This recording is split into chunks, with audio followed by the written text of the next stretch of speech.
28 August আমাদের নেত্রী মমতা বন্দ্যোপাধ্যায় ছাত্র পরিষদের প্রতিষ্ঠা দিবসে এই কর্মসূচি ঘোষণা করেছিলেন। যে কর্মসূচিটা হচ্ছে এটাই, আরজি করে কর্মরতা মহিলা চিকিৎসকের উপরে যে শারীরিক অত্যাচার হয়েছে, ধর্ষণ এবং খুন হয়েছে, তার প্রতিবাদে আমাদের দলের পক্ষ থেকে গোটা রাজ্যে প্রতিবাদ মিছিল নেত্রীর নির্দেশে হচ্ছে। সঙ্গে সঙ্গে আমরা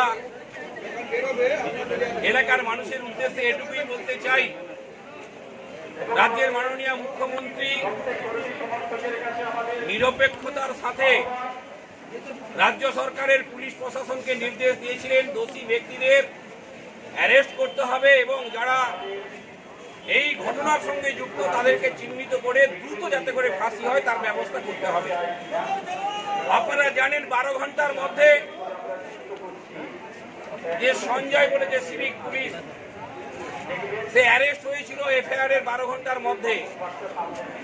আজকে আমরা 31 আগস্ট যে আন্দোলন করছি, প্রায় 18 দিন হলো সিবিআই হাতে কেসটা গেছে।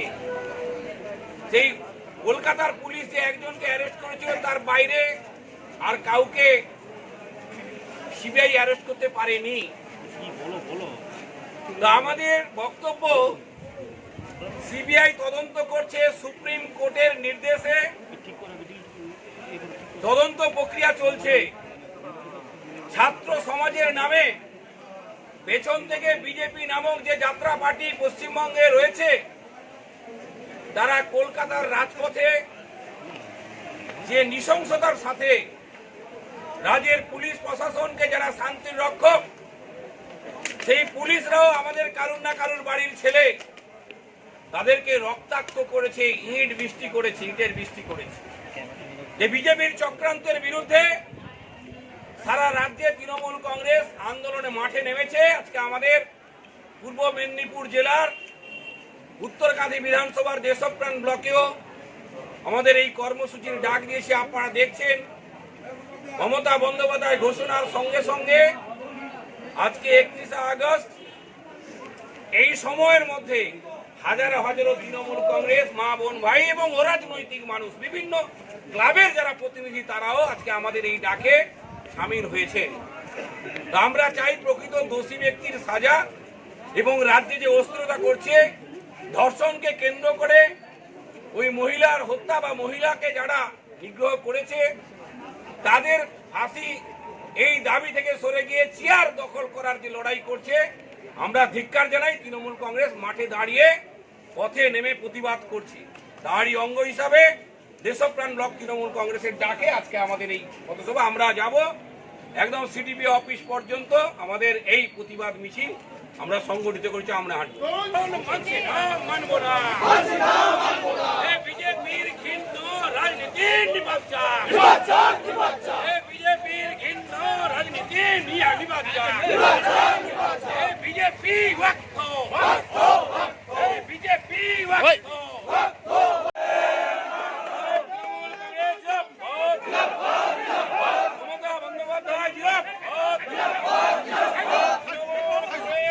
সঞ্চারী মমতা বন্দ্যোপাধ্যায়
দিতেই হবে বন্দে মাতরম এই তোমার স্বর আমার তোমার স্বর আমার স্বর এই তোমার স্বর আমার স্বর এই justice for RG Kar justice for RG Kar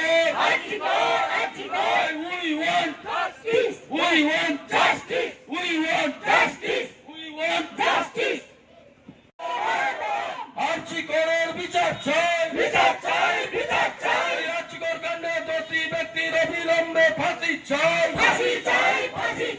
we want justice we want justice we want justice we want justice RG Kar কাণ্ডে দোষী ব্যক্তির ফাঁসি চাই আরজিকর কাণ্ডে দোষী ব্যক্তির ফাঁসি চাই বিচার চাই বিচার চাই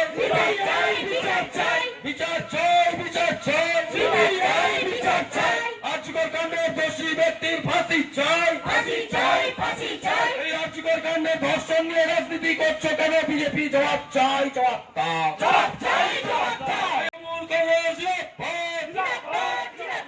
দেশপ্রেম লোক তৃণমূল কংগ্রেস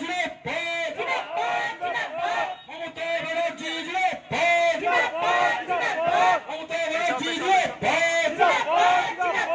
অভিষেক ব্যানার্জি তরুণ বন্দে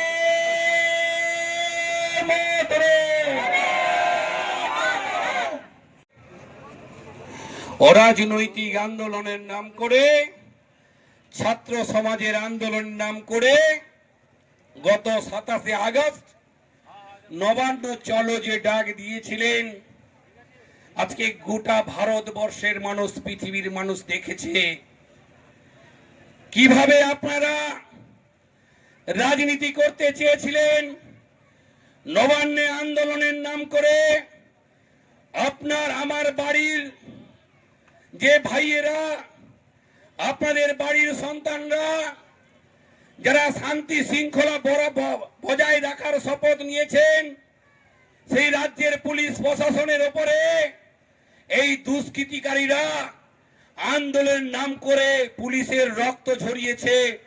আমরা ধিক্কার জানাই, আমরা প্রতিবাদ করি, আমরা এই রাজনীতির বিরুদ্ধে আমরা প্রতিবাদ করছি। আমরা চাই যারা ধর্ষণকারী তাদের ফাঁসি হোক। আমাদের নেত্রী মমতা বন্দ্যোপাধ্যায় ঘোষণা করেছেন বিধানসভায় আইন এনে যাতে এই সমস্ত ধর্ষণকারীদের বিরুদ্ধে দ্রুত সাজা ঘোষণা করা হয় এবং ফাঁসি দেওয়া হয়। মমতা বন্দ্যোপাধ্যায় আইন আনবেন বিধানসভাতে এবং এও তিনি হুঁশিয়ারি করেছেন বিধানসভায় পাস করার পরে বিলটিতে যদি রাজ্যপাল অর্থাৎ বিজেপির এজেন্ট হয়ে যারা বসে আছে, রাজ্যপাল যদি বিধানসভার সিদ্ধান্তকে মান্যতা না দেন, তাহলে রাজভবনের সামনে মহিলা সংগঠনের নেতৃত্বে আগামী দিনে অবস্থানের কর্মসূচির ডাক দিয়েছে আমাদের নেত্রী মমতা বন্দ্যোপাধ্যায়। বুকের পাটা আছে বিজেপির ভাইদের, তারা ধর্ষণকারীর বিচার চায়, তারা চেয়ার চায় না, গদি চায় না। মহিলাদের খুনের বিনিময়ে যারা চেয়ারের রাজনীতি করে, যারা ক্ষমতা দখল করতে চায়, ধিক্কার জানাই সেই বিজেপিকে, ধিক্কার জানাই ভারতবর্ষের প্রধানমন্ত্রীকে যে আজকে নারীদের সম্মান নিয়ে ছিনিমিনি খেলছেন। একটা ডাক্তার, মহিলা ডাক্তার কর্তব্যরত অবস্থায়, কর্মরত অবস্থায় আজকে খুন হলেন, ধর্ষণ হলেন, তাকে নিয়ে যারা নোংরা রাজনীতি করে তাদেরকে ধিক্কার জানাই, তাদের বিরুদ্ধে প্রতিবাদ করতে আজকে সারা বাংলার মানুষ আজকে মাঠে নেমেছে। আজকে এই সভার মধ্য দিয়ে যাকে আশীর্বাদ করেছেন সেই আমাদের জননেত্রী মমতা বন্দ্যোপাধ্যায় ধর্ষণকারীর ফাঁসি চেয়েছেন এবং আমাদের জননেত্রী মমতা বন্দ্যোপাধ্যায় রাজ্য সরকারের মাননীয় মুখ্যমন্ত্রী বিধায় কেন্দ্র সরকারের আমাদের দেশের প্রধানমন্ত্রীর কাছে লিখিতভাবে তিনি জানিয়েছেন, বারে বারে দেশে মহিলাদের উপরে যেভাবে অত্যাচার হচ্ছে, ধর্ষণ করা হচ্ছে এবং গোটা দেশে গণধর্ষণের বারংবার যে চিত্র উঠে আসছে, সে কারণে কেন্দ্র সরকার একটা আইন আনুক এবং সেই আইন দেশে বলবৎ হোক। ধর্ষণকারীদের দ্রুত বিচার করে দোষী চিহ্নিত করে তাদেরকে ফাঁসি দেওয়ার সিদ্ধান্ত নিক, এই আইন দেশে প্রণয়ন হোক। আপনারা জানেন 8 আগস্ট রাত্রিবেলা যে ঘটনা ঘটেছে, 9 তারিখ থেকে আমরা জেনেছি, সঙ্গে সঙ্গে আমাদের সকলের প্রাণের প্রিয় মানবিক মুখ্যমন্ত্রী তিনি সরকারি কর্মসূচিতে ঝাড়গ্রামে ছিলেন। তিনি খবর পাওয়ার সঙ্গে সঙ্গে নির্দেশ দিয়েছিলেন দ্রুত এই সমস্ত ব্যক্তিকে অ্যারেস্ট করে সাজা দিতে হবে। কলকাতার পুলিশ এফআইআর করার সঙ্গে সঙ্গে